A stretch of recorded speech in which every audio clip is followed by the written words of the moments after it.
லூக்கா எழுதிய நற்செய்தியிலிருந்து வாசகம். அக்காலத்தில் இடையர்கள் பெத்லகேமுக்கு விரைந்து சென்று மரியாவையும் ஜோசப்பையும் தீவனத் தொட்டியில் கிடத்தியிருந்த குழந்தையையும் கண்டார்கள். பின்பு அந்த குழந்தையை பற்றி தமக்கு சொல்லப்பட்ட செய்தியை தெரிவித்தார்கள். அதை கேட்ட யாவரும் இடைஞர்கள் தங்களுக்கு சொன்னவற்றை குறித்து வியப்படைந்தனர். ஆனால் மரியா இந்த நிகழ்ச்சிகளெல்லாம் தம் உள்ளத்திலிருந்து சிந்தித்து கொண்டிருந்தார்.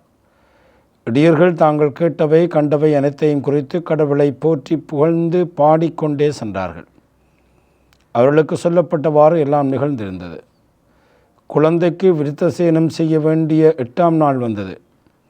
தாயின் வயிற்றில் உருவாகும் முன்பே வானது சொல்லியிருந்தவாறு அதற்கு இயேசு என்று பெயரிட்டார்கள்.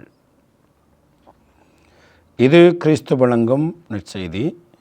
கிறிஸ்துவே உமக்கு புகழ். ஆண்டவன் இயேசுவில் அன்பார்ந்தவர்களே, இன்று ஜனவரி 1ஆம் நாள். நாங்கள் எல்லோரும் புத்தாண்டை கொண்டாடுகிறோம். 2026ஆம் ஆண்டை ஆண்டவர் நமக்கு ஒரு கொடையாக தந்திருக்கிறார். இன்று இந்த 1ஆம் நாளிலே திருச்சபை 3 விடயங்களை நினைவு கூறுகிறது. முதலாவதாக இது ஆண்டின் முதல் நாள், புத்தாண்டு. இரண்டாவது, இன்றைய நாளிலே மரி அன்னையினுடைய பெருவிழாவை கொண்டாடுகிறோம். மரி அன்னையை இறைவனின் தாய் என்று நாங்கள் நினைத்து ஆண்டவருக்கு நன்றி கூறி அந்த தாய்க்கு நாங்கள் ஒரு பெருவிழா எடுக்கிறோம். மூன்றாவதாக இது உலக அமைதி நாளாகவும் நினைவு கூறப்படுகிறது. ஆகவே இந்த 2026ஆம் ஆண்டை நாங்கள் தொடங்குகிற பொழுது எங்களுக்குள்ள 2 விதமான உணர்வுகள் இருக்கின்றன. ஒன்று நன்றி உணர்வு, இரண்டாவது எதிர்காலத்தை பற்றிய ஒரு ஏக்கம். இந்த 2026ஆம் ஆண்டு எப்படி இருக்க போகிறதோ என்கின்ற ஒரு ஏக்கம் எங்களுக்குள்ளே இருக்கிறது. முதலாவதாக ஒரு நன்றியின் நாள், ஜனவரி 1ஆம் நாள். காரணம் என்னவென்றால், ஒரு ஆண்டு நம்மை கடந்து செல்லுகிறது. 2025ஆம் ஆண்டுக்கு நாங்கள் விடை கொடுத்திருக்கிறோம். 2025ஆம் ஆண்டு நம்மை கடந்து செல்லுகிறது. ஆகவே இன்று நாளில் இந்த 2025ஆம் ஆண்டை மீண்டும் ஒருமுறை இறைவெட்டி பார்க்க வேண்டும். பலவிதமான கஷ்டங்கள், துன்பங்கள் எல்லாம் எங்களுடைய வாழ்க்கையிலே வந்திருந்தாலும் கடவுள் நம்மோடு இருந்திருக்கிறார். இம்மானுவல், கடவுள் நம்மோடு என்று கிறிஸ்மஸ் விழாவிலே நாங்கள் கொண்டாடியது போல 2025ஆம் ஆண்டு முழுவதிலும் ஆண்டவர் எல்லா நிகழ்வுகளிலும், கஷ்டமாக இருக்கலாம், துன்பமாக இருக்கலாம், இன்பமாக இருக்கலாம், எல்லாவற்றிலும் ஆண்டவர் நம்மோடு இருந்திருக்கிறார். ஆகவே தான் இன்றைய நாள் ஒரு நன்றியின் நாள். இந்த நன்றியின் நாளுக்கு உதாரணமாக இன்றைய நற்செய்தியில் இடையர்களை பார்க்கிறோம். இடையர்கள் வழமையாக ஒரு இடத்துல இருந்து அந்த பனிக்குள்ளையும் கஷ்டத்துக்குள்ளையும் துன்பத்துக்குள்ளையும் இருந்து அந்த ஆடுகளை மேய்த்து கொண்டிருக்கிறது தான் இடையர்கள். அவர்களை இறைவன் சந்திக்கிறார். அருள் அவர்களுக்கு கொடுக்கப்படுகிறது. அவர்களுக்கு சொல்லப்படுகிறது, இங்கே ஒரு பிள்ளை பிறந்திருக்கிறது என்று. உடனடியாக அந்த இளைஞர்கள் அப்படியே போகிறார்கள். நற்செய்தி சொல்லுகிறது, விரைந்து சென்று ஓடி போகிறார்கள். விரைந்து சென்று மரியாவையும் ஜோசப்பையும் தீவனத் தொட்டியில் கிடத்திருந்த குழந்தையும் கண்டார்கள். அந்த கண்ட உடனே அவருக்குள்ள ஒரு பெரும் மகிழ்ச்சி. இந்த குழந்தை ஒரு வித்தியாசமான குழந்தை, இந்த குழந்தை தெய்வீக குழந்தை, இந்த குழந்தை எங்களோடு இருப்பதற்காக, இந்த இடையர்களாக எங்களுக்கு அந்த மகிழ்ச்சியின் செய்தி கொடுக்கப்பட்டிருக்கிறது என்று அறிந்தவுடனே அவர்கள் என்ன செய்கிறார் என்றால், அதை போய் யாவருக்கும் தெரிவித்தார்கள். இதுதான் இந்த 2025-26ஆம் ஆண்டு தொடக்க நாளில் நாங்கள் செய்ய வேண்டும். இறைவன் எங்களை தரிசித்திருக்கிறார். 2025ஆம் ஆண்டில் அந்த தரிசிப்பின் தந்த அருள், அந்த ஆழமான பிரசன்னத்திற்காக நாங்கள் ஆண்டவருக்கு நன்றி சொல்ல வேண்டும். இன்றைக்கு நாங்கள் ஆண்டவரை புகழ்ந்து பாட வேண்டும். ஏனென்றால் நாங்கள் தெரியும், எங்களுக்கு கடந்த 2025ஆம் ஆண்டில் இருந்த பலர் 2026ஆம் ஆண்டில் இல்லை. ஆனால் இன்று நாங்கள் இறைவனங்களை உயிரோடு வைத்திருக்கிறார் என்றால், பல அருள் வளங்களை தந்திருக்கிறார் என்றால், இன்றைக்கு நாங்கள் ஆண்டவருக்கு நாங்கள் நன்றி சொல்ல வேண்டும். அந்த நன்றிக்கு இந்த இளைஞர்கள் எங்களுக்கு உதாரணமாக இருக்கிறார்கள். ரெண்டாவதாக, இந்த 2026ஆம் ஆண்டு துவங்குகிற பொழுது எங்களுக்குள்ளே சில வேளை கூட தயக்கம் இருக்கலாம், எங்களுக்குள்ளே சில வேளை ஒரு பயம் இருக்கலாம். இந்த 2026ஆம் ஆண்டு எப்படி முடியப் போகிறது, எப்படி போய்கொண்டிருக்க போகிறது? 2025ஆம் ஆண்டிலே நாங்கள் பலவிதமான கஷ்டங்களை இந்த நாட்டிலே அனுபவித்தோம். இன்றைக்கு அந்த புயலின் காரணமாக எங்களுடைய பொருளாதாரத்தினுடைய கட்டமைப்புகள் எல்லாம் தகர்க்கப்பட்டிருக்கின்றன. அடுத்த ஆண்டு ஒரு வறுமையின் ஆண்டாக வளரப்போகிறது என்று கூட நாங்கள் சிந்திக்கின்ற அளவுக்கு நம்முடைய நாட்டினுடைய நிலைமைகள் இருக்கிறது. எத்தனையோ மக்கள் வீடுகளை இழந்திருக்கிறார்கள், எத்தனையோ மக்கள் தங்களுடைய சொத்துக்களை, தங்களுடைய பிள்ளைகளை, உறவுகள் எல்லாம் இழந்திருக்கின்றார்கள். அப்படியான ஒரு சூழ்நிலையிலே தான் இன்றைக்கு 2026ஆம் ஆண்டை நாங்கள் ஆரம்பிக்கிறோம். ஆகவே அன்பார்ந்தவர்களே, இந்த 2026ஆம் ஆண்டை நாங்கள் பார்க்கிற பொழுது, இந்த 2024ஆம் ஆண்டு எதை கொண்டு வரப்போகுது என்றெல்லாம் சிந்திக்கின்ற ஒரு பயத்தோடும் பீதியோடும் ஏக்கங்களோடும் நாங்கள் இருக்கிற பொழுது, ஆண்டவர் எங்களுக்கு முதலாவது வாசகத்திலே ஒரு மிக பெரும் ஆசீர்வாதம் நிறைந்த வார்த்தைகளை நமக்கு தருகிறார். முதலாவது வாசகம் மிக மிக ஒரு அழகான வாசகமாக இருக்கிறது. எண்ணிக்கை புத்தகம் 6ஆம் அதிகாரம் 22 தொடக்கம் 27 வசனங்கள். இதை நாங்கள் எங்களுடைய ஒரு ஒற்றையில் எழுதி மேசையில் வச்சிருக்க வேண்டும், எங்களிடத்தில் ஒட்டி விடணும். ஒவ்வொரு நாளும் இதை நாங்கள் பார்க்க வேண்டும். இந்த 26ஆம் ஆண்டை நீ வாழுகிற பொழுது ஆண்டவர் உனக்கு தருகின்ற ஆசை. எண்ணிக்கை புத்தகத்தில் ஆண்டவர் மோசையிடம் சொல்லுகிறார். ஏன்னா இந்த இஸ்ராயேல் மக்கள் பலவிதமான கஷ்டங்களை, துன்பங்களை எல்லாம் அனுபவித்து இந்த விடுதலை பயணத்திலே அவர்கள் சந்தித்த அந்த வேக்கங்களே அவங்களுடைய எதிர்காலம் எப்படி இருக்கும் என்று அவர் சிந்திக்கிற பொழுது, அந்த மோயிசனுக்கு ஆண்டவர் சொல்கிறார், நீ ஆரோனை கூப்பிடு, அவருடைய பிள்ளைகளிடம் கூப்பிடு, நீ இஸ்ராயேல் மக்களுக்கு ஆசீர் கொடுக்க வேண்டும், ஒவ்வொரு நாளும் நீ ஆசை கொடுக்க வேண்டும். அப்படி எப்படி ஆசீர் கொடுக்க வேண்டும் என்பதை எங்களுக்கு ஆண்டவர் சொல்லிக் கொடுக்கிறார். அன்பார்ந்தவர்களே, இந்த ஆசீரை ஒவ்வொரு நாளும் நாங்கள் எங்களுடைய பிள்ளைகளுக்கு கொடுக்க வேண்டும். சில வேளைகளை நாங்கள் பார்க்கிறோம், சில குடும்பங்களில் இருக்கிற பொழுது பிள்ளைகள் பள்ளிக்கூடம் போய்க்கல தகப்பன் பிள்ளைகளை கூப்பிட்டு வச்சு அப்படியே தலையில் கை வச்சு செபிச்சு ஆசீர்வாதம் போட்டு ஒரு குருசு போட்டுத்தான் தங்களுடைய பிள்ளைகளை வெளியிலே அனுப்புறதை பார்க்குறோம். சில பிள்ளைகள் வேலைக்கு போகிற பொழுது தாய் தகப்பன் வந்து இங்கே வான்னு சொல்லி அப்படியே குருசு போட்டு ஆசீர்வசித்து தான் பிள்ளைகளை அனுப்புகிற நல்ல கத்தோலிக்க குடும்பங்களை பார்க்குறோம். அதே போல் தான் இன்றைக்கு ஆண்டவர் மோயிசனம் சொல்கிறார், நீ யாரோடம் சொல்லு, அவருடைய புதல்வரிடம் சொல்லு, இந்த ஆசீரைத்தான் இன்று குருக்கள் உங்களுக்கு கொடுக்கிறார்கள். இந்த புதிய ஆண்டிலே ஒரு திருப்பலி நிறைவில் உங்களுக்கு கொடுக்கப்படுகிற ஆசீர் இந்த ஆரோனூடாக, புதல்வர்களூடாக, குருக்களூடாக என்று மக்களிடம் போய் அடைகிறது. அந்த ஆசீர் ஒரு மிக வல்லமையுடைய ஆசீராக இருக்கிறது. அப்படி 2026ஆம் ஆண்டு நாங்கள் கோயிலை நிற்கல, ஆண்டவர் முதலாவது சொல்கிறார், 3 ஆசீரை உனக்கு தருகிறேன். முதலாவது ஆசீர், ஆண்டவர் உனக்கு ஆசி வழங்கி உன்னை காப்பாராக. ஆண்டவர் உனக்கு ஆசி வழங்கி உன்னை காப்பாராக. முதலாவது ஆசி பாதுகாப்பு, செக்யூரிட்டி. எங்களுக்கெல்லாம் பயம், என்ன நடக்க போகுது என்ற பயம். ஆகவே தான் ஆண்டவர் சொல்கிறார், நான் உன்னோடு இருக்கிறேன், உனக்கு பாதுகாப்பாக இருக்கிறேன், நீ அந்த ஆசிரை பெற வேண்டும், என்னோடு இருக்க வேண்டும். ஆண்டவர் என்னதாயன், ஆகவே எனக்கொரு குறையும் இல்லை, இருள் சூழ் பள்ளத்தாக்கில் நான் நடந்தாலும் எதற்குமே அஞ்ச மாட்டேன், ஏனென்றால் நீர் என்னோடு இருக்கிறீர்.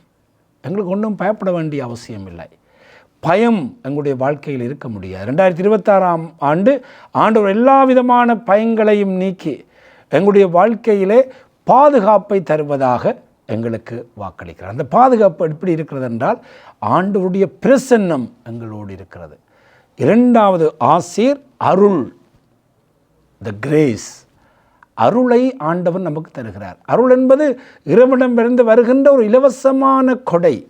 அந்த கொடை ஆண்டவர் தருகிறார். அது எப்படி ஆண்டவர் எங்களுக்கு அந்த அருளை தருகிறார் என்றால், ஆண்டவர் தம்முடைய திருமுகத்தை உன்மீது ஒளிரச் செய்து உன்மீது அருள் பொழிவாராக. ஆண்டவர் சும்மா சொல்லலை, நான் உனக்கு அருளை தந்துட்டு போகிறேன்னு சொல்லலை. ஆண்டவர் சொல்கிறார், தன்னுடைய திருமுகத்தை உன்மேல் ஒளிரச் செய்து. அன்பார்ந்தவர்கள், இதற்கு மேல் ஒரு பெரிய கொடை எங்களுக்கு இருக்க முடியாது. ஆண்டவருடைய திருமுகம் எங்கள் மீது ஒளிர்ந்து கொண்டிருக்கிறது. நாங்கள் போகிற பொழுது ஒளிந்து கொண்டிருக்கிறது, வருகிற பொழுது ஒளிந்து கொண்டிருக்கிறது. அங்கே அந்த பிரசன்னம் எங்களோடு இருந்து அருளை தருகிறது. ஆகவே அன்பார்ந்தவர்களே, அந்த விடுதலை பயணத்தில் ஆண்டவருடைய பிரசன்னம் அவரோடு இருந்ததை அவர்கள் உணர்ந்தார்கள். ஆகவே இன்றைக்கு நாங்கள் அந்த அந்த பிரசன்னத்தை நாங்கள் சிந்தித்து பார்க்கிற பொழுது நாங்கள் ஆண்டவருடைய அருளுக்கு நன்றி சொல்ல வேண்டும். நாங்கள் சில வேளைகளிலே பார்க்கிறோம், ஒரு பிள்ளை சின்ன பிள்ளை நடக்கிற பொழுது தாய் பின்னுக்கு போவா. தாய் பின்னுக்கு போகிற பொழுது அந்த பிள்ளை நடக்க போகும். அந்த பிள்ளை சடுதியாக விழுந்தால் என்ன செய்யும் என்றால் அது பயப்படாது, திரும்பி ஒருக்கா பார்க்கும். பார்த்த உடனே அம்மா சிரித்து கொண்டு நான் இருக்கிறேன்னு சொன்ன உடனே அந்த பிள்ளை திரும்ப எழும்பி நடக்கும். என்னால் அந்த தாயினுடைய பிரசன்னம் அந்த முகத்தை தான் பார்க்கும். எப்பொழுதும் அந்த தாயுடைய முகத்தை பார்க்கிற பொழுது தாய் சிரித்து நான் இருக்கிறேன் என்று சொன்ன பொழுது அந்த பிள்ளைக்கு பயம் இல்லை, திரும்ப நடந்து கொண்டு போகும். அதுபோல தான் எங்களுடைய வாழ்க்கையிலே இந்த அருளை ஆண்டவர் நமக்கு தரவிருக்கின்றார். புனித பவுல் தன்னுடைய வாழ்க்கையிலே சொல்லுகிறார், எனக்கு ஒரு முள் இருந்தது, அந்த முள் தைத்து கொண்டிருந்தது, 3 முறை அகற்றுமாறு கேட்டேன்.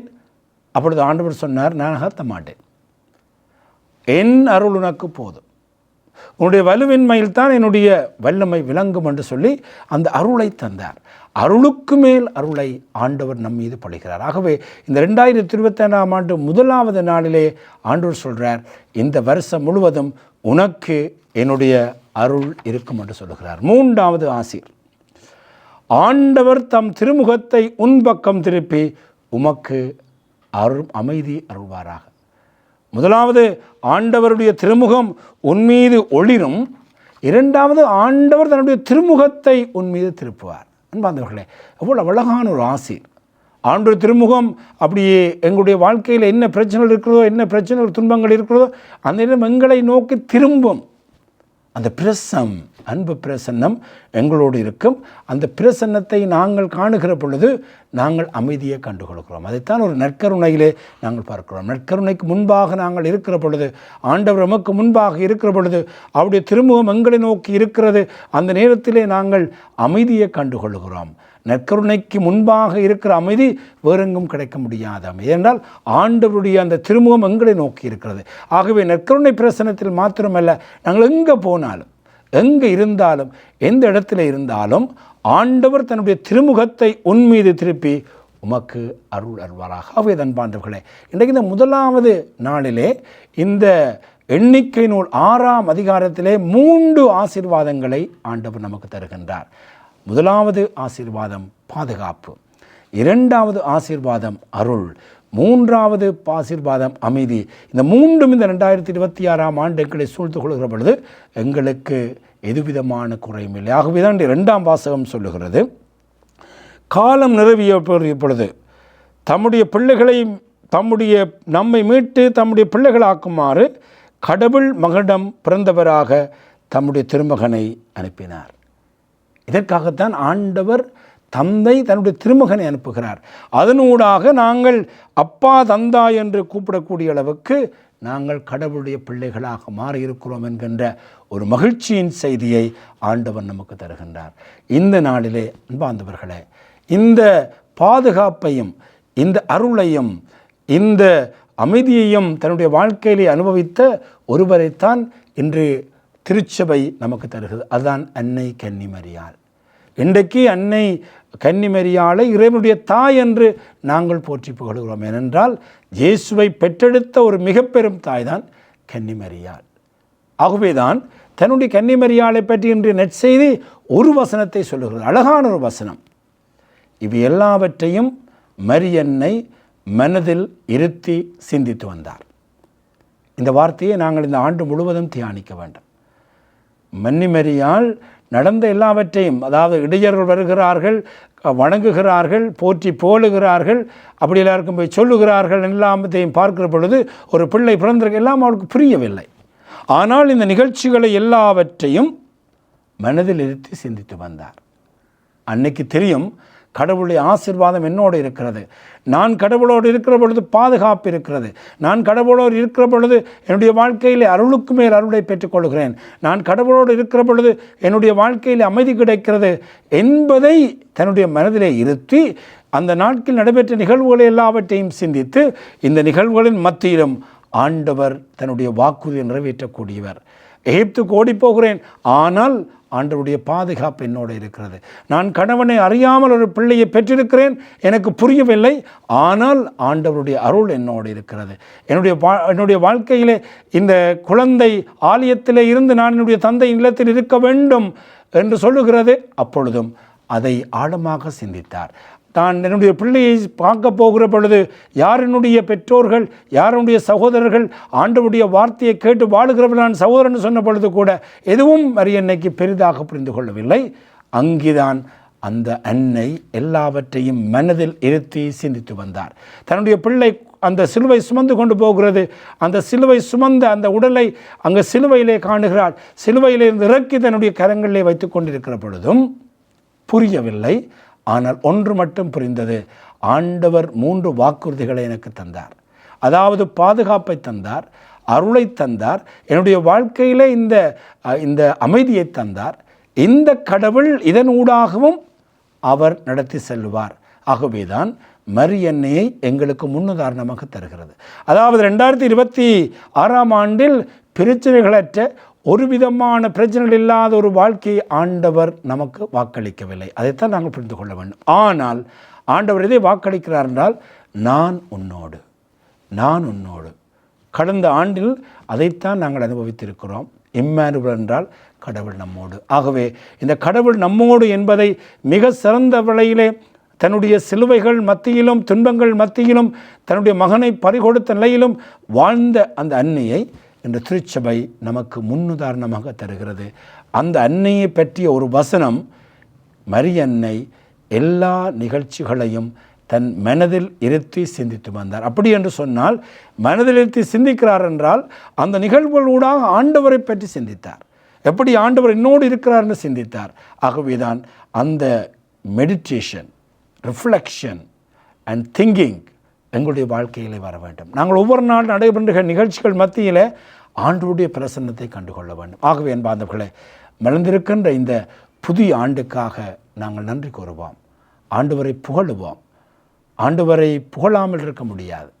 அதே வேளையில் மலர்ந்திருக்கின்ற இந்த புதிய ஆண்டுக்காக நன்றி கூறுவோம். இந்த புதிய ஆண்டில் காலடி எடுத்து வைக்க ஆண்டவர் நமக்கு அருளை பொழிந்திருக்கின்றார். இந்த ஆண்டுக்காக நன்றி கூறி எங்களை மரியனுடைய பாதத்தண்டையிலே ஒப்படைத்து அந்த மரியன்னை தன்னுடைய நிகழ்வுகளில் எல்லாம், கஷ்டங்களிலும் துன்பங்களிலும் இன்பங்களிலும் அந்த கடவுளுடைய ஆசிரியருடைய அந்த அருளை கண்டு கொண்டது போல நாங்களும் கண்டுகொள்ள மலர்ந்திருக்கின்ற இந்த புதிய ஆண்டு எங்கள் ஒவ்வொருவருக்கும் மகிழ்ச்சியும் நிறைவான ஆண்டாக மலர வேண்டும் என்று மன்றாடுவோம். ஆமேன்.